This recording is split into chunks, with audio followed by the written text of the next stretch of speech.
My wife, I see this. It is 9 o'clock. I would like to call the Planning and Policy Committee to order for Tuesday, June 10. First on the agenda is public comment. Is there any public comment at this time?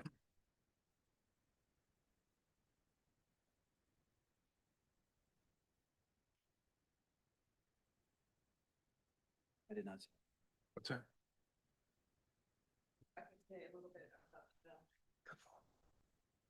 Agenda item regarding the county administrator later today. According to the Ottawa County website, the county administrator is appointed by the Board of Commissioners to supervise all functions that directly report to the board. The county administrator supervises day-to-day activities of the county, provides leadership and management of board initiatives. It manages the county financial health and oversees general county operations. Nowhere in that description does it mention political affiliation, political alignments, and it certainly does not mention anything about what their spouse chooses to do in their spare time. The administrator does not make policy, does not determine priorities, or develop the budget. You do that, and the administrator carries out those decisions. You are hiring a person who is qualified for that job. The board rules state that the administrator shall be a professional officer appointed and serving based on qualifications and experience and not political affiliation. I'm concerned that already some members have been on the verge of violating that rule, but also potentially discouraging potential qualified candidates. The county has already spent 2.5 years without a permanent administrator, and it's time to focus on restoring consistency for the employees and residents. Thank you. Thank you very much. Any other public comment at this time? Good morning, Commissioners. I'm Becky Patrick, and I vote in Allendale. I'm commenting this morning on your agenda item regarding the administrator selection process, and specifically about the comments by commissioners regarding the assumed political affiliation of candidates. As I believe you are all aware, Board Rule 3.1 requires that you choose an administrator who is, quote, a professional officer based on qualifications and experience and not on political affiliation. Unfortunately for Ottawa County, since 2023, we have seen the dramatic and disastrous outcome when that result is not, or when that rule is not observed. So it was particularly distressing to hear commissioners at your June 4th special meeting make comments such as the following regarding administrator applicants. From Commissioner Wenzel, quote, I'm explaining why we're not ready. We have, I think, more than one, I think 3 Democrats. From Commissioner Moss, quote, one of the top 5 wanted internal equity audits for Ottawa County, and I don't think we need equity audits, so I think it would be unfair, in my view, to forward that person. And also, he said that some candidates were, quote, publicly pro-abortion, one's wife was a Harris Walls volunteer, one was running in a super far-left city and is also working with Double Hall in that city. Commissioners, Rule 3.1 is in place for a reason. It's there in acknowledgement of the need for county government to be administered as much as possible from a politically neutral standpoint. And it's there to ensure that the county gets to select from among the very best qualified candidates for this important position. So it's concerning that you have members who are not abiding by this rule. And this concern is compounded when we consider that within hours of these statements being made, not 1 but 2 of your final candidates withdrew from consideration. Having reading issues this morning. Limiting the board's options and possibly affecting the results of the selection process, which was exactly what this rule was intended to prevent. Please realize that in addition to the concerns expressed here in this public comment, many of your constituents have expressed their strong concerns about these actions on social media and their likely results. This is a matter of good governance and ensuring that the best possible outcome from your process will result. I therefore urge you to take this matter seriously. Thank you for your time. Thank you. Any other public comment at this time? Good morning, Commissioners. I'm Christy Maplick from Zealand Township. I'm here this morning to also address the special meeting that took place last week to narrow down the pool of candidates for the county administrator position. Double Hall's job should have been for recruitment and facilitation only, but the way the process was executed, there was no independent consideration by the commissioners. At a minimum, it's shocking to me that the people who vehemently oppose the process that took place for candidates from the last round are very silent and accepting of the process, except for a couple that spoke up this morning. I would also say that there's many on the other side that are not happy with this in contrast. Zeeland Public Schools, which is my local school district, is currently searching for a superintendent. It's amazing that they are following the exact process that the board minority was requesting all along. They set up a public workshop to review all of the qualified candidates who were referred to at the workshop only by number to ensure confidentiality and fairness. The field was narrowed down and first-round public interviews were scheduled and the public was invited to attend. There was no breach of confidentiality in that process, and it's very transparent to the public. Speaking of confidentiality, I'd like to address the confidentiality clause that was slipped into place for the candidates. Since when is a government position treated this way? This is a government role and not a corporate posting. By instituting this, I would argue that that is why you ended up losing 2 out of 5 final candidates who ultimately weren't willing to step up to the plate. So you clearly did not include enough candidates initially in the final round. You also asked staff and commissioners to sign a confidentiality pledge, yet at a minimum, the commissioner should already know that confidentiality is crucial and required, and they should not need to take that action. The question I have is, when did each individual commissioner gain access to the candidate info? Did some have the info sooner, and that's why they were able to finish their homework in a timely manner? Or was the foregone conclusion already in place that the Double Hall top picks were the way to go? You should not have veered to the outcome of picking their top candidates. Even if you didn't discuss the candidate qualifications together as a body in either open or closed session, you should have laid out your top candidates by number and voted up or down on those and included more candidates rather than just letting Double Hall control the entire candidate pool. Going back to the confidentiality pledge, according to Chair Teeples, this agreement was written with his concurrence by attorney Doug Vanessen. Vanessen, who is the same man who ruled our county without considering constituents during the COVID and mask era, left a trail of contract and billing confusion and issued veiled threats at the incoming Board of Commissioners at the end of 2022. The issues are all public information from an email he sent out that was obtained via FOIA and from disclosures at prior board meetings. Vanessen also caused Ottawa County to be involved in a frivolous opioid lawsuit where a judge stated that he believed Vanessen was lying. As far as I'm aware, he currently only represents the Ottawa County Land Bank Authority.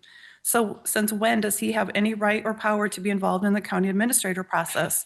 Or is he already representing us through a secondhand contract through the interim attorney? Thank you. Any other comments at this time? Anybody online? No. Thank you. Move on to approve of the agenda. Make a motion to approve the agenda. Second? Motion made, supported. Yeah, Mr. Chair. Yes. Yeah, so we had a couple of public comments about this, and, I think it's at least been in my mind, this aspect of political affiliation or perceived political affiliation. I know we have an item down below, and I don't know if we need to, add a specific discussion item around political affiliation or incorporate into the existing one with an amendment, but I do think, it would be very productive for us to have it discussion, right? I think we'll discuss it during the county administrator search update. All right, sounds fair. Thanks for your comment. All in favor by approving the agenda, same as saying aye. Aye. Same. Consent resolutions, approval of the minutes from the May 13, 2025 Planning and Policy Committee. So moved? Motion Support. supported. Any discussion? Disagreements, all in favor, say by saying aye. Aye. Opposed, the same. Motion carried. Agenda and action request. Veteran Month resolutions. Jacob, would you like to take this motion? Sure. Yeah, I don't have it written down. Oh, I'm sorry. I can Sure, take. I got you. I got you. Sure. Thank you. To approve and forward to the Board of Commissioners, the resolution recognizing the month of July as Ottawa County Veterans Month. Second. Motion made and supported. So, Gary, would you like to discuss this a little bit? I know Jason's Or here as Jason's well, so, we've had, quite a bit of discussion on this, over the last several months. The microphone.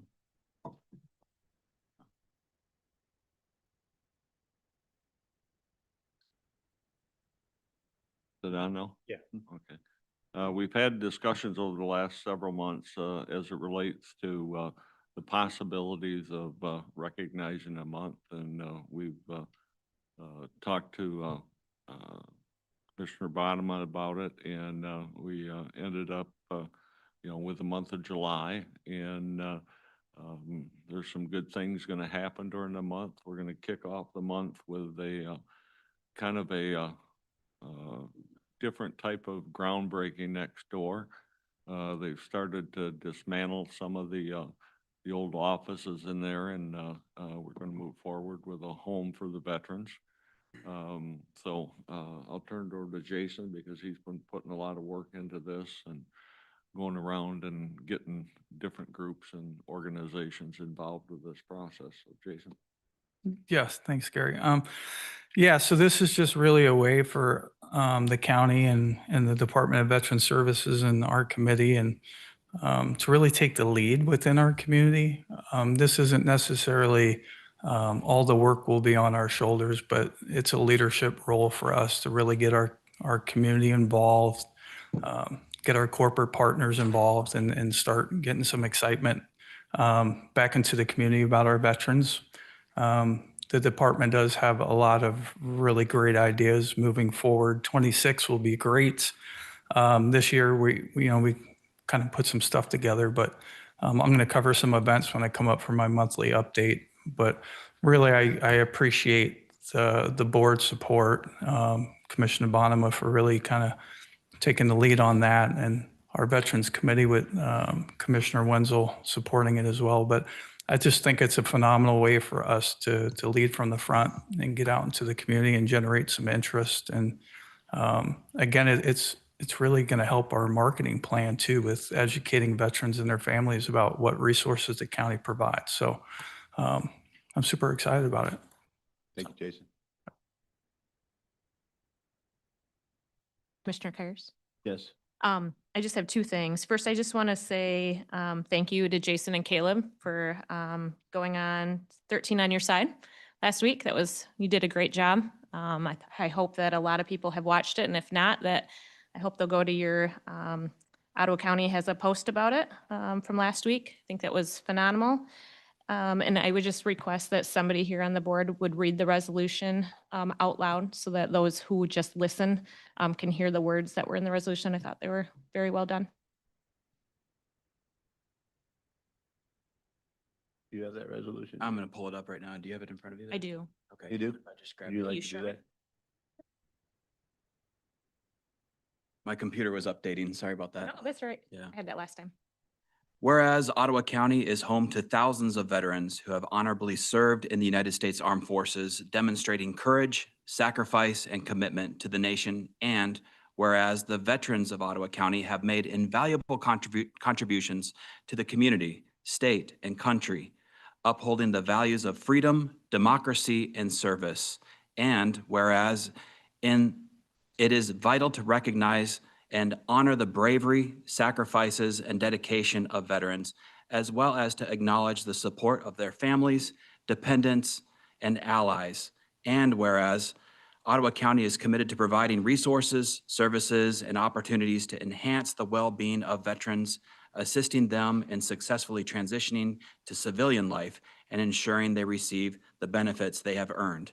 And whereas the designation of July as Ottawa County Veterans Month will provide an opportunity to express gratitude, raise awareness of veterans issues, and encourage the community to actively support and engage with local veteran initiatives. And whereas throughout July, Ottawa County, in collaboration with local organizations, businesses, and community members, will host events and programs that recognize and celebrate the service of our veterans, including outreach efforts, educational programs, and commemorative ceremonies. Now, therefore, be it resolved that the Ottawa County Board of Commissioners hereby declares July as Ottawa County Veterans Month and encourages all residents, businesses, and organizations to join in recognizing and supporting our veterans throughout the month and beyond. Be it further resolved that this resolution shall take effect immediately and be made part of the official records of Ottawa County. Thank you, Jacob. I think I'm excited for this, for the Veterans Department. I think that this is something that will be an annual celebration. That's my hope and desire. It's a beautiful time of year to gather everyone together, play golf, make connections that hopefully will carry through the rest of the year. My family is no different than many other families in America where, my cousin gave his life in Afghanistan, killed in action. And, these sacrifices are real and they're felt. And it's important that we remember all of our family members, however they served, whatever level they served, they gave up their time to serve us. And so I think this is a great way to gather people together and celebrate. And I truly hope, I know you're working closely with a lot of businesses, that a lot of them will respond to this. As simple as a free car wash or a round of golf or different ways to get people together and connect. But we need to raise funds. We need to do things that support your work. And I think that this will be the catalyst for that. Yes, sir. All in favor of this resolution, signify by saying aye. Aye. Motion carried. Thank you, Jason. Thank you, Jake. Move on to number 3, the Grand Haven Dunes Open Sands. The suggested motion is to approve and forward to the Board of Commissioners of Grand Haven Dunes memorandum understanding and authorize the Parks Director to fulfill the intent of the board of these matters. So moved. Motion made, supported. Jason, Good morning, Commissioners. morning. So thank you for the time this morning. So what we have before you is a memorandum of understanding.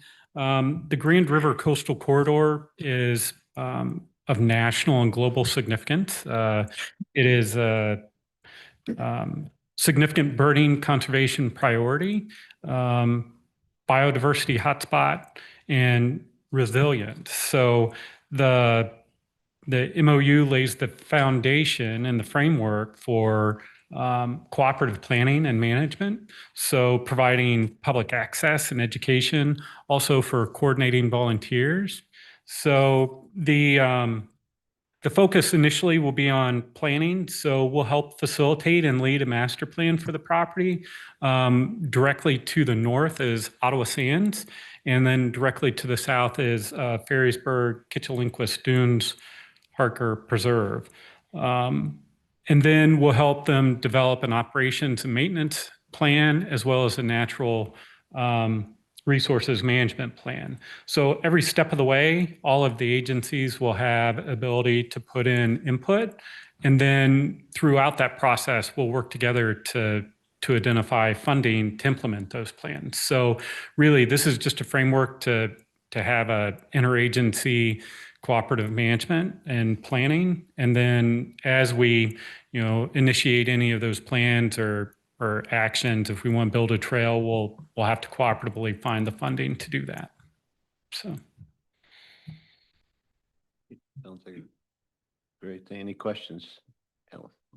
You answered my question, so thank you, Jason. I just want to say, I think this has been a long time in the works of hopes to be able to connect this piece, and I'm also grateful to see that you guys are really thinking through the strategic plan that was put into play in this last year and really thinking through how that meets some of those goals. So I look forward to seeing the work that will potentially happen through this MOU. Thank you. Any other comments? Thank you, Jason. Thank you. All in favor, say by saying aye. Aye. Opposed, the same. Motion carries. On to Health and Human Services update. Veteran Services. Jason. Good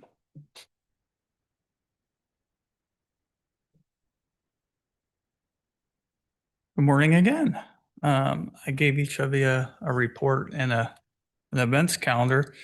I'll start with the report, it's FY data, year to date through May. Talk about the burial assistance. This is really a stat I'm not really super proud of. We've gone from 4 burials year to date last year to 19 this year. Out of the 19, about 95% of those are Vietnam era veterans. So sadly, we're doing a lot of work in that area, but we're at that point in time in that generation where we're starting to lose them. So we're going to continue to support the families and get that those resources to them. Not a happy report, but we're doing the work that needs to be done. Our transportation requests have actually doubled since last year too, which is good that the word's getting out on the street for folks to get their free rides to medical appointments. I'm not going to take up a whole lot of time. I'll move over to the events. We talked about the Veterans Month, so I'll point to July a little bit. A couple of things that are coming up. We have the American Veterans Traveling Tribute Wall that will be in Holland on July 10th. It's going to start with a small parade from the D&W in Holland down to the marina on the south side of Macatawa. And that kicks off the Fishing with Veterans event. And what's unique about Fishing with Veterans, it's a nonprofit. They've been doing it for a few years. They have roughly about 100 charter boat captains that volunteer their time that day. They'll take veterans out to fish that morning. They come back. We have a flyover. They go into the facility there and they have lunch, and we provide some resources and stuff. But it's a great opportunity for our veterans, especially our elderly veterans that enjoy getting out on the water. It's a free event. It gets them out, spend the day together, camaraderie, and the opportunity to catch some fish. And they usually bring in a pretty good haul. And then the other thing that's really new for us as a department, on July 28th, we're going to have an Ottawa County Veterans Services Job Fair. It'll be here at the Fillmore Admin Building in Conference Room H. Right now, we have about 15 local employers that are signed up. So we'll continue to promote that. Once we have the full list of who's going to be there, then we'll be able to start pushing out what jobs they're promoting and what opportunities will be available. And then obviously we always look to September for our Stand Down and Resource Fair, which is the planning's going really well for that. We received our federal VA surplus supplies came in. We got 5 pallets that have basically surplus boots, coats, blankets, some things that help and support any of our veterans that are homeless or at risk of being homeless. It's also kind of unique. We have a group of ladies in the county that are very dedicated to supporting our cause. Some church and some of our Ottawa County Republican GOP ladies that made us a blankets for our veterans that are currently in home care. They're beautiful. They're very patriotic. They're about 3 feet by 5 feet.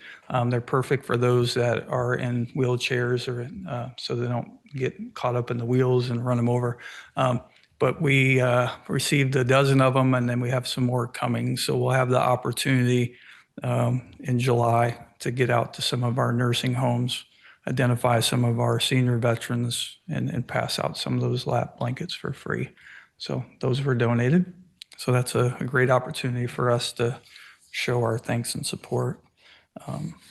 Things are going really well. Yeah, we did the WZZM, really talked about property tax exemption, what it takes in order to qualify for property tax exemption as a veteran in the state of Michigan. I think it went well. It's well received. It's good information to get out to the public. Hopefully we'll start seeing more folks that have questions reach out to us so we can help support them getting their property taxes done. One thing that the state did change this year is that in previous years, you had to apply for your tax exemption every year. The state changed the law to where you only have to file once until you either pass or you sell the property. So it also is eligible for spouses.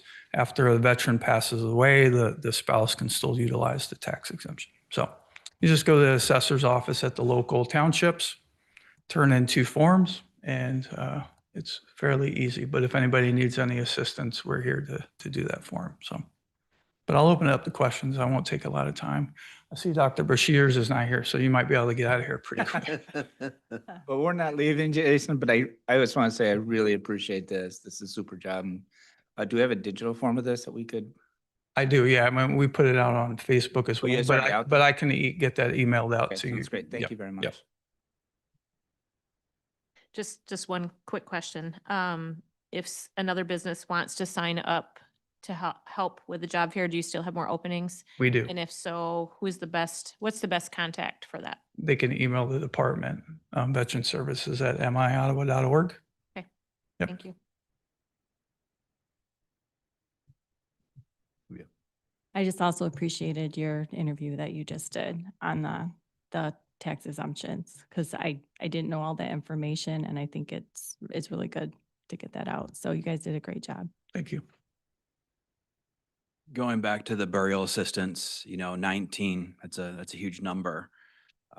We got 6 actually in the first week in June. So this is through May. So the first week of June was pretty busy. Right. $9,300 is not enough, I don't think, for these families that need this assistance. So I would just continue to bring that forward to say, challenge us on ways that we can support that, because I think that that's needed. Yes, sir. Mhm. Yep. I agree with that, Jacob, yes. Comments? Well, thank you. Thank you for your report. All right. Thank you. Thanks, Gary. Thank you. Yes, Michael had a conflict. He planned on doing a report today, and I think he had, what do you have, John? I believe he was meeting with other county administrators throughout Michigan today. Yeah. So, We had about a 2-hour meeting yesterday with them and, as far as, future funding and things. So, July worked actually a lot better for him.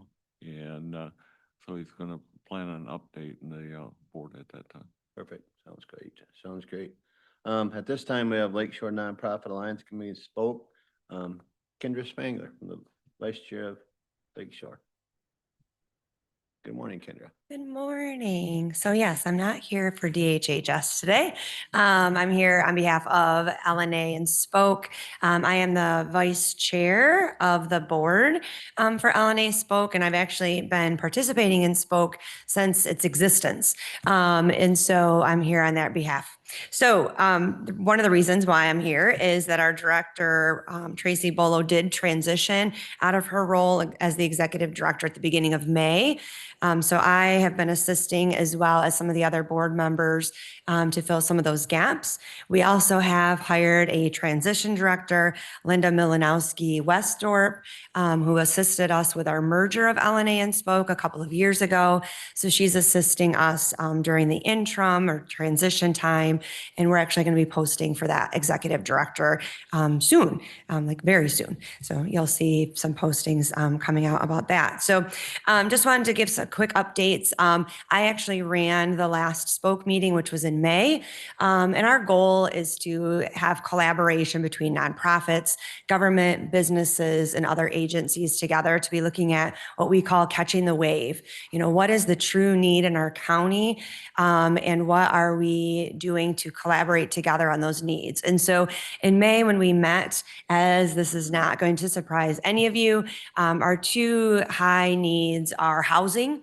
What are we doing for the homeless population and affordability, and also impacts of federal funding? And so lots of conversations about what grants are we at risk of losing in our community, and what can we be doing together to be collaborating on that to ensure that we're not missing any gaps in services for health and human services in our county. So those are our big areas that we're currently working on. We've also been assisting with facilitation of the Community Health Improvement Plan. And so we've been involved in that, and some also work with the local emergency planning council, which also I'm on that anyway. So it's very helpful for collaboration. So really kind of bridging those gaps for Spoke and LNA. We've also made a lot of updates. I know there's been some questions about things like our website. We've made some pretty significant changes to make sure the information on there is things that we're currently offering. So it has been updated, even has the information about our transition director. Great work with Yellow Lime. We greatly appreciate them for all their assistance to make sure that's up to date. Let's see. I think that's the majority. Again, just plans, obviously hiring a new executive director. We're looking at some changes with our meeting locations to ensure that we're hitting multiple locations in the community. We have some requests from hospital systems to have us participating to provide them with information and resources that could be available for individuals coming into the EDs as well. And I think that's all I have. Any questions you have for me? Questions, comments, questions? Commissioner Odie. Hi. Hi.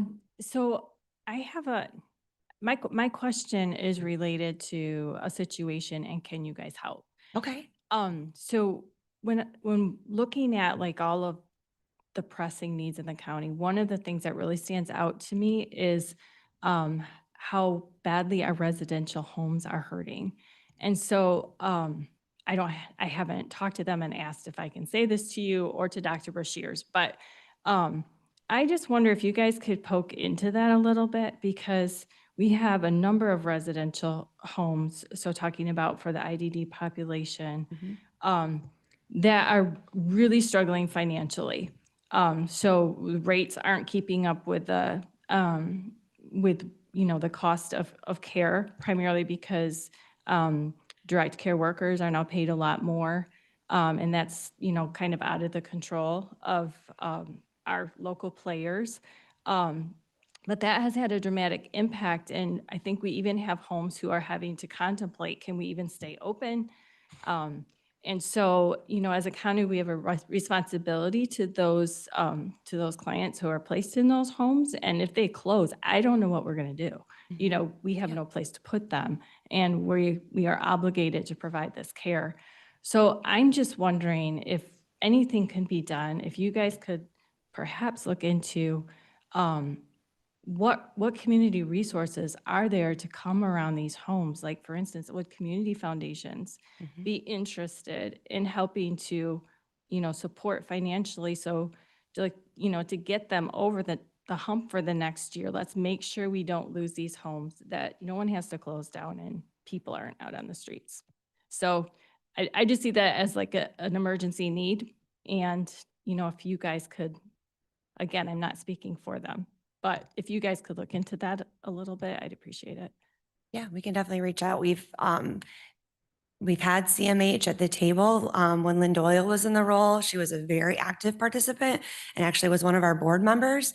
We'd love to have CMH to continue to participate in Spoke so that they can also bring up some of those issues as well. That'd be great. Yeah, thank you. Thanks. Yes, Tim. Kendra, out of your total budget, how much exposure or how much impact does federal funding affect your organization? As far as community Spoke and LNA, for us, not much. The majority of our budget is through the community or Holland Zealand Community Foundation, Grand Haven Area Community Foundation. LNA is through membership dues, program service fees, and then 10% is the county. So your concern though would be? Ours is for the individuals, all the agencies that we work with. Gotcha. I'll give you an example. So like I said, in May, I facilitated a conversation specifically about funding for grants. And so we're pulling all that together to get a grand total of the impact. Things like, I'll give you an example, like resilience, our domestic violence shelter. There is definitely a significant amount of money that they could be impacted for due to the Victims of Crime Act. So there's a variety of different agencies that are all being potentially impacted by some cuts. Some have already been impacted and been told that they can't renew their funding. Some also have the issue of they're still providing the service, but they won't be reimbursed potentially for the services provided. So we're trying to gather all that information so we can look at it collaboratively as a full county of the true impacts. So our hope is that our meeting in July will have all that data and information to share. I'd be interested to hear what that impact would be. Sure, absolutely. Yeah. Kendra, thanks for being here again. Yeah, you're welcome. I just wanted to publicly thank you and the board for hearing some of the criticism and feedback that you received from this board when your funding was up for renewal. And, there was reason for concern from our point of view because there was some activist type language and programs that the website for LNA claimed to be offering. However, upon post that meeting, we were able to visit and find out that those were not currently being offered and that the website was out of date, needing to be updated, and that, you're going to be addressing that. And, you met with 3 commissioners, myself, Mr. Barry, and Mr. Georgsma, and expressed that it would take you some time to pull that together because you're in a transition with your team. And this morning at 8:30, I received a text from your board chair, from Jody, letting us know that these changes have been made to the website, that the website is updated now. And I know that Ottawa County has had a more than decade-long relationship in supporting LNA and Community Spoke. And there's a lot of people that want to see that continue. And so I appreciate that you met with us, you listened to our concerns, and it took a little longer than I hoped for the changes to take place, but I appreciate that we've been able to update the website in a way that accurately reflects your programs and services. You're welcome. Thank you. Comments? Questions? Well, thank you very much. Okay, thank you. Thank you. Thank you. This time we move on to the county administrator search update. Gary. Well, I'm happy to report that we have not made any changes since 8 o'clock this morning. I think we're on our way. Tomorrow, we start with kind of a full day. The community group will be coming in about noon and receive some information from John and myself and from Mitch. And then they'll start the process of a community interview of sorts, and that'll take place over the next couple hours. Then at 3:30, we'll go into a open house for the employees in this building and the community to come and meet the candidates and talk with them one-on-one.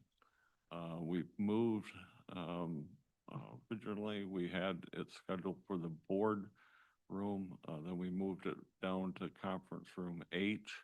We've now moved it back to the boardroom because we want to live stream it for the general public. And so we'll be meeting in this room and doing that. The next morning, believe it's still intact that John and I will have a couple minutes to meet with the candidates. And oh, by the way, on the end of the session tomorrow, we were going to take the candidates on a quick tour of the county. But as you all know, you can't do a quick tour of this county at 3:30 in the afternoon.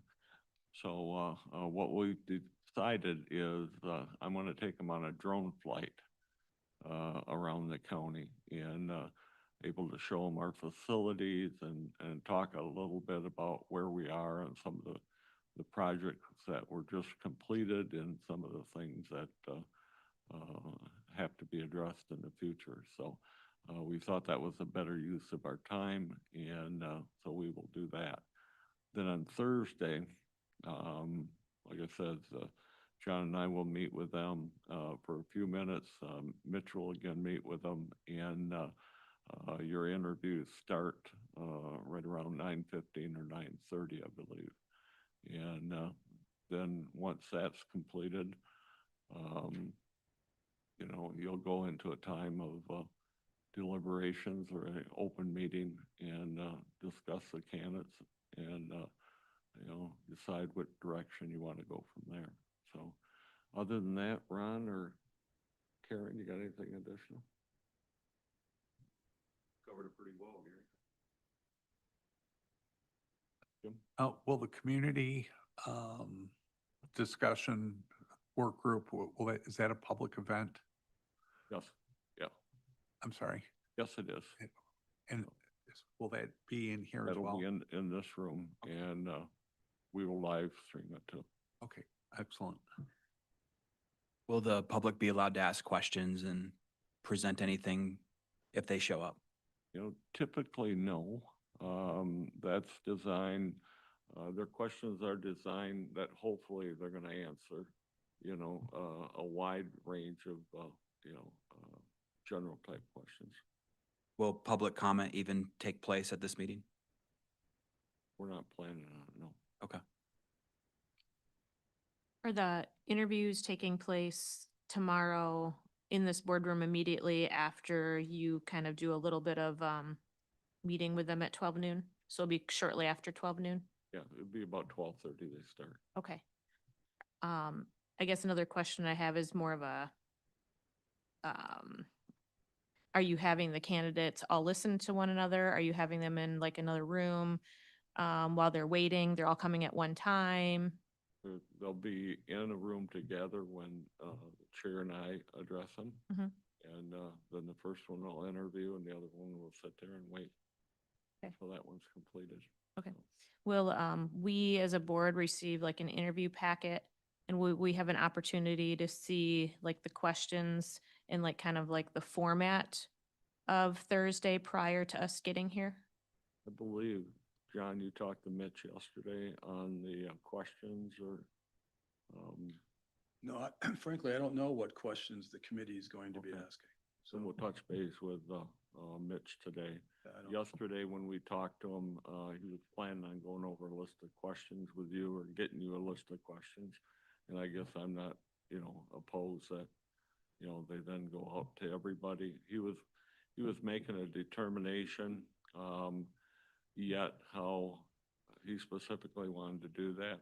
Some organizations, they have one person asking the question, so if, so you aren't bothered by writing stuff down and or some organizations do kind of a round robin type of question ask where, a commissioner asks a question and for the second interview, you would ask the same question. Right. And then have the ability to follow up, so. I think that, Gary, the questions that Mitch is going to be using when the board meets on Thursday is a list of questions that he asked for our input on. Yeah. And he said a number of commissioners gave him questions, so he's written out a question list so that those questions can be consistent between candidates, right? And then whatever follow-up questions we want to ask personally. But I don't know what questions on the committee. We only talked about the list that would be used for us when when the actual interview takes place by us on Thursday.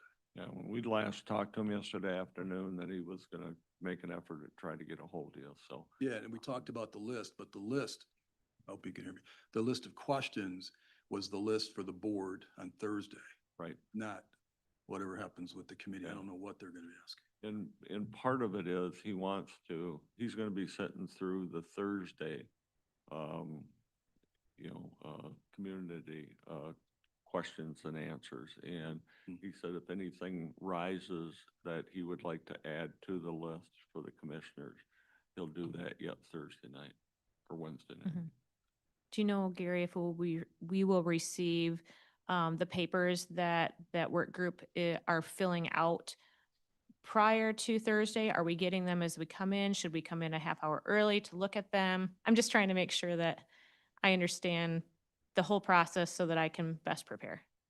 I assume that you'll have plenty of time to look at those that come from the community group. Yeah.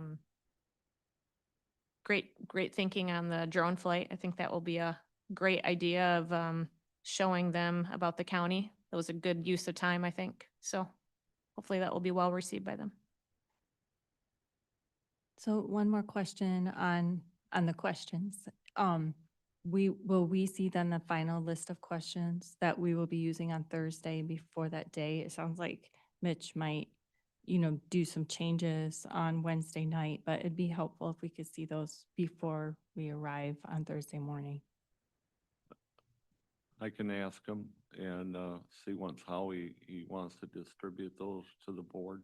Okay. My assumption he was just gonna bring, because we talked about it, and he said the questions that he got from commissioners, some of them were very similar to what he had already so he was going to tweak some of those and so that he had a good cross-section from the commission and the ones that he was using. Okay. Because I would think a lot of our questions were probably the same as we interviewed as commissioners. Yes. Correct, yeah, yeah. But I do think it makes sense that we should all have that list of questions that he's going to propose it, so we all see them. Absolutely. So- Yeah, sooner than later, yeah. Right. Doug, your concerns on the, Yeah, for sure. Just want to make sure we're all done with the question part of that. I think we had some public comments and some, concern in the community about the introduction of, perceived political affiliation into the process. We have our board rules about hiring an administrator, and there's only one caveat, I guess, to our board rules, and that is specifically addressing political affiliation, right? So there's one thing we cannot do according to our board rules. And, there were a couple of instances, maybe 3 instances, where it seemed as if perceived political affiliation was being introduced, as part of the process. And personally, I think, and, many members of the community think that could negatively influence the process itself, right? I mean, we have a board rule for a reason, I don't know when it was developed, but, it's been carried forward because I think boards have realized that we're looking for a professional manager. We're not looking for a administrator who has leanings one way or the other, and we're definitely not looking to weed out potential candidates who have perceived leanings. One thing that I would like to see, either from the administrator's office or from, Double Hall, is just some sort of rubric that when we come together on Thursday, we're talking about commonalities, we're talking about issues that we all have in common, and we're definitely not introducing this element of political affiliation, right? And so, I would like to see that, so we're all working off the same rubric, right? And we're not introducing things that, we can't introduce and we shouldn't introduce. Those are kind of some of my comments, and I don't know if anybody else has any comments. We have talked to Mitch about that, and he is planning on addressing the board, Okay. and I don't know what the exact terminology is, but some of the areas to stay away from in your public questions. And I think, again, they did that in other communities, and they'll do the same thing here. Okay. Well, good. Yeah, I'd like to see that, that we have that safeguard, that, the community can be assured that, we're looking at professional qualifications, and not looking at perceived political affiliation as a, a measure of bringing on an administrator. Yeah, I just want to second with that. I don't want to inadvertently ask a question that leads to a discrimination lawsuit of some sort. So any list you guys can provide or Mitch can present would be great. Greatly appreciated. I'd just like to highlight that the worldview of the person who is chosen to lead the county on a day-to-day basis is incredibly important. And we want, as a board of 10 Republicans and 1 Democrat, we want to be able to find a person who represents Ottawa County's conservative and Christian values very well. Someone who can understand them innately because they also believe them, because they feel convicted about them.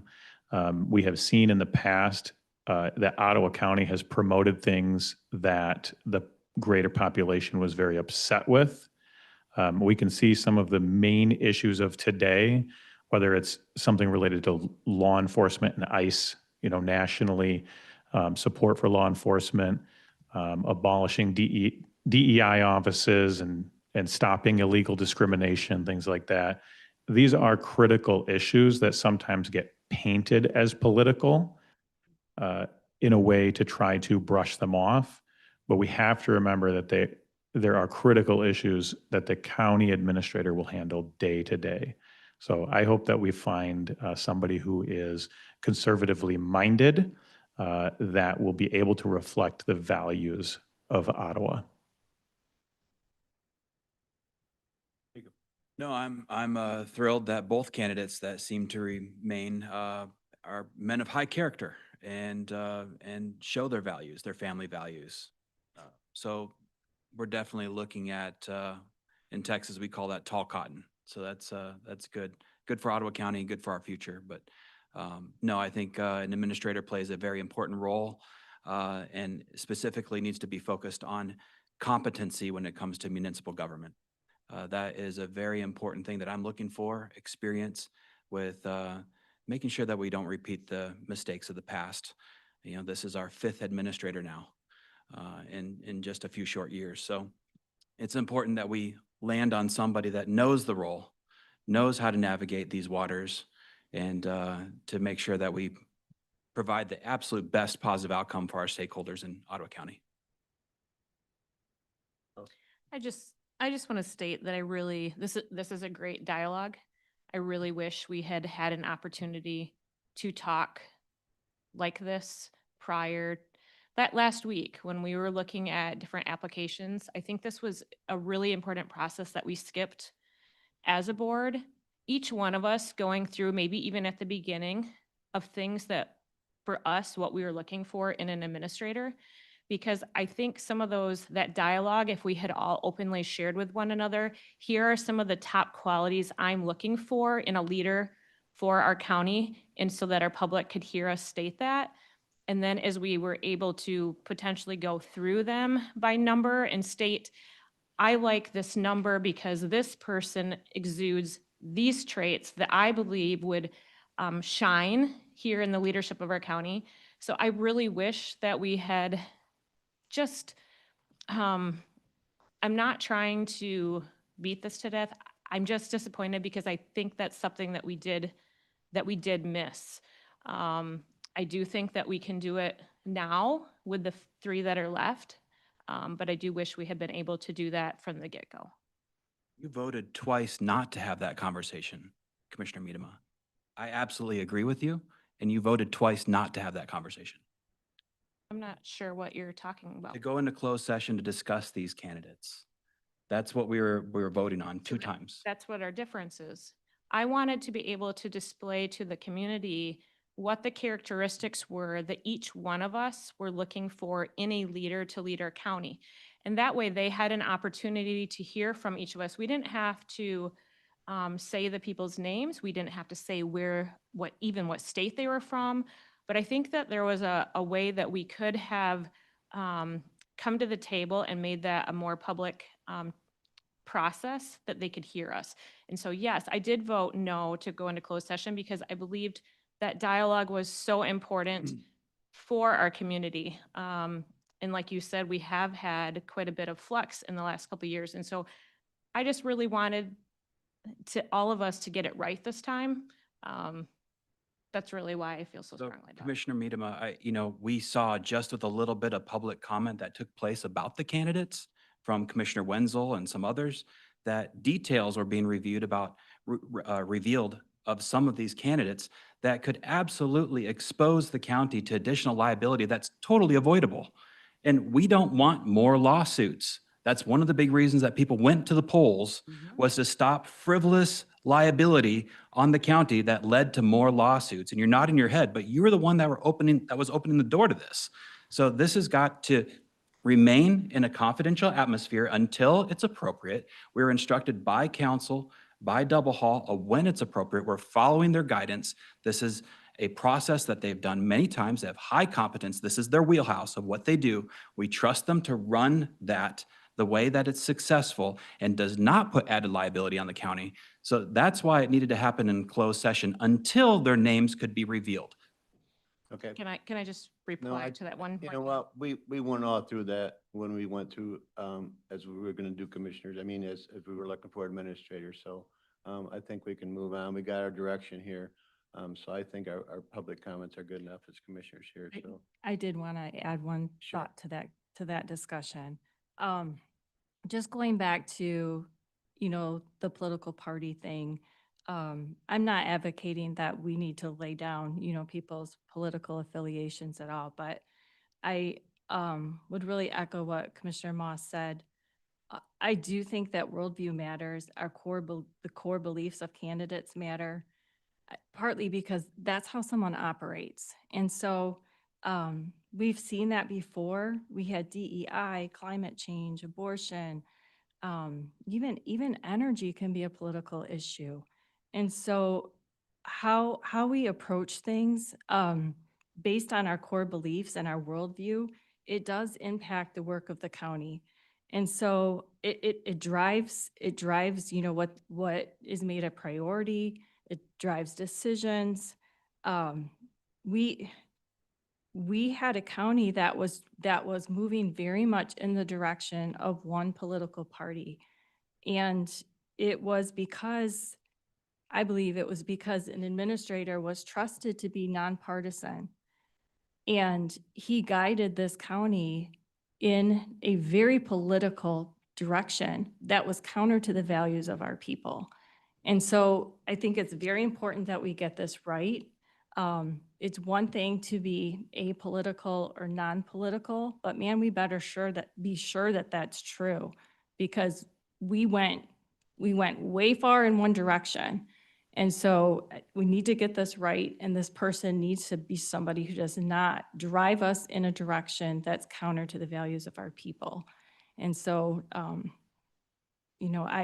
I'm totally fine with us not using political, labels or whatever, but we do need to be careful about core values and how someone operates. Thank you. Doug? Yeah, well, I guess just a question for Commissioner Moss, and you mentioned that we need a administrator who is a conservative administrator. I just wanted to, Yes. pose the question is, how do you reconcile that, or how do you view that in context of Rule 3.1? Because to me, that seems directly in opposition, right? No, it doesn't. As elected commissioners, it is our responsibility to stand up for what we believe in and stand for truth in the public square. So if you would like to promote progressive or Democrat policies, I will stand against them all day long, and I'll do it vocally and publicly. And I believe that we should seek to have conservatively minded individuals in leadership positions in Ottawa County, because personnel is policy. But you're not addressing the question, I guess. I mean, we have a stated rule, and it says the administrator shall be a professional officer appointed and serving based on qualifications Yes, and experience and not on political affiliation.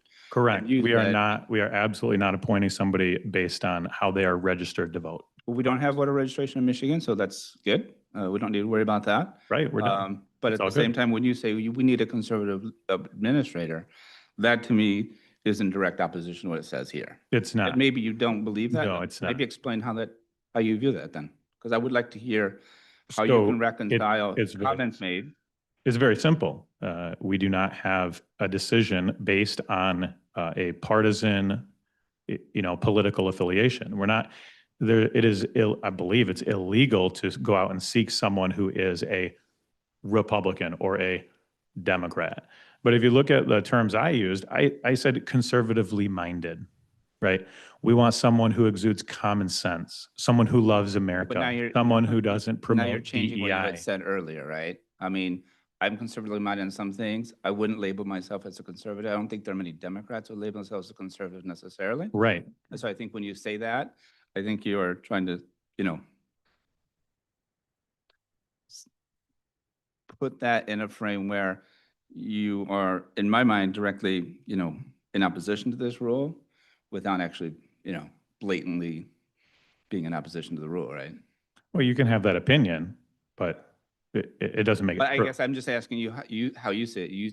You say, I'm looking for a conservative leader. Is that I'm looking for okay a based on- conservatively minded leader. Yes, someone who aligns with the values of Ottawa County. So not someone who's has many progressive, values. not someone who supports a DEI, which is divisive and discriminatory, Okay. not someone who supports abortion, et cetera, et cetera.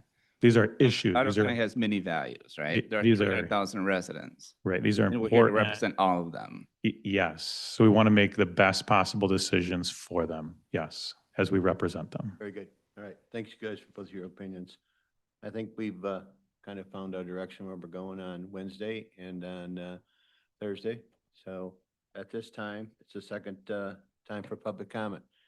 Any other public comments at this time? Second chance, yes. Please state your name and address. You have 3 minutes. Virginia Greenlee from Park Township. I am horrified at the process that you've gone through for selecting an administrator. I cannot believe that you are undermining all of your fellow commissioners and not allowing them to have access to all 39 candidates' information prior to last week. How dare you say you're going to be transparent? How dare you say you're going to do differently? Sure, there were mistakes made in the past, but do you want to keep making the same mistakes? You ought to go back to the drawing board and let every one of those 39 candidates be viewed by every one of the commissioners and have them be able to have a discussion time to go over the pros and cons. And yes, values count. I don't care if you want to call it partisan, nonpartisan, Republican, or Democrat. We know there's platforms out there. Yes, for life of every baby or for death of lots of babies. We know that the COVID vaccine has caused over 1,200 reported injuries by Pfizer alone, not mentioning others. And we know that even now, Pfizer still has an emergency use authorized COVID vaccine. Now on the childhood vaccine schedule where babies starting 6 months old can have 2 COVID-19 vaccines. Is that what you want, Bonema, for your brand new grandbaby? Do you want your brand new grandbaby to become diabetic like mine or autistic like all the clients I saw? Please address the chair. That's what's happening. And you want an administrator that's going to go along with another COVID pandemic. They won't call it COVID, of course. COVID-19 developed in 2019, but in 2015, they were already on their way. There's going to be another pandemic. There's going to be another scare. It'll be something. Because the globalists are out there doing that. You want the values of the globalists? Then go kill every single baby. The ones that are already born, besides the ones that are in utero.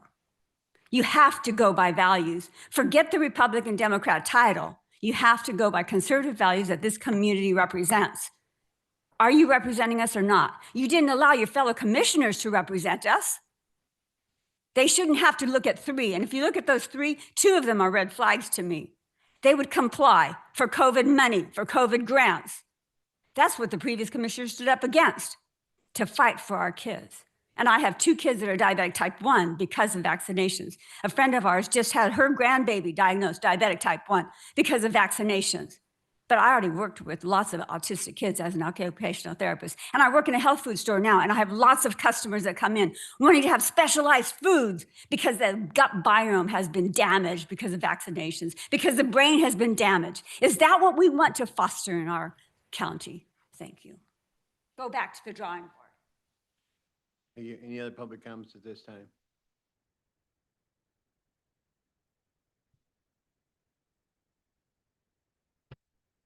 Good morning, Commissioners. Just a couple of thoughts regarding the conversation this morning. Becky Patrick from Allendale. The first one is that I would recommend that you would consider the Citizens Committee that will be interviewing the candidates, that you would just go ahead and make that a regular open meeting in the way that you would if it was subject to the Open Meetings Act. And the reason I say that is because if, in my opinion, and part of my job for many years was to help state agencies comply with the Open Meetings Act, if there's a discussion among the group or among the members of that group to imply that they are making recommendations or that they are giving their thoughts or that they are providing input or that they are in any way shaping the process, you will leave yourselves open to a challenge about whether or not you're complying with the Open Meetings Act. So just have public comment, run it as an open meeting, a regular meeting as you would a meeting like this one, call it good and not worry about it. It won't take that much longer. There's not going to be 1,000 people lined up to make public comment that day. And then my other observation is regarding the discussion here about selection of an administrator and complying with Rule 3.1. There's quite a bit of conversation talking about we need an administrator that's going to represent the values of our people. Well, as Commissioner Zylstra noted, there's a diversity of opinion across Ottawa County.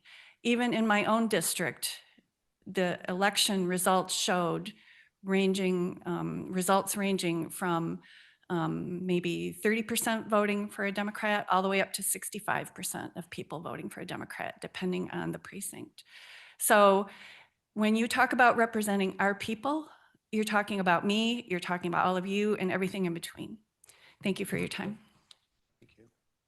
Any other public comment at this time?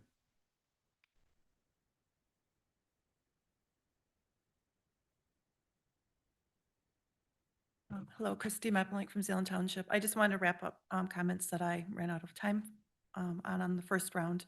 It was disappointing that Double Hall and an attorney who was working in the shadows had so much power and control over our own commissioners who actually represent the constituents, since they actually had limited time to review applicants and pick the best ones.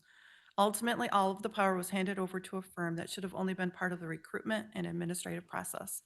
There are so many issues with the process and attitudes that were on display at the meeting last week.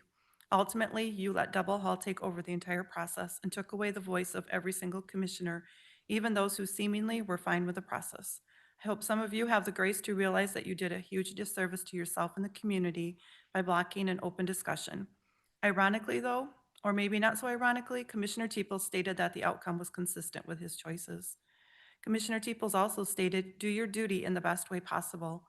The way the majority handled the meeting and the final outcome was far from the best way possible, and I pray that Ottawa County does not pay a high price over the upcoming years. In regards to today's meeting, in response to Commissioner Bonema's comment about the Lakeshore Nonprofit Alliance website being updated, I'd like to note that it has various tabs running across the top. One of those tabs is inclusion. If you click on that tab, it states they are working to update their content and will post it soon.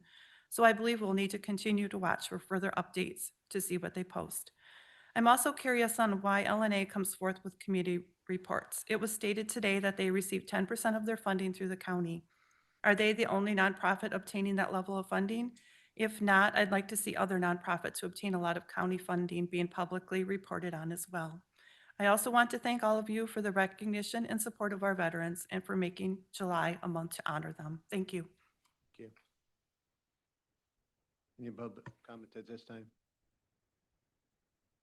Anybody online? Seeing none. Motion to adjourn. No move. All adjournment.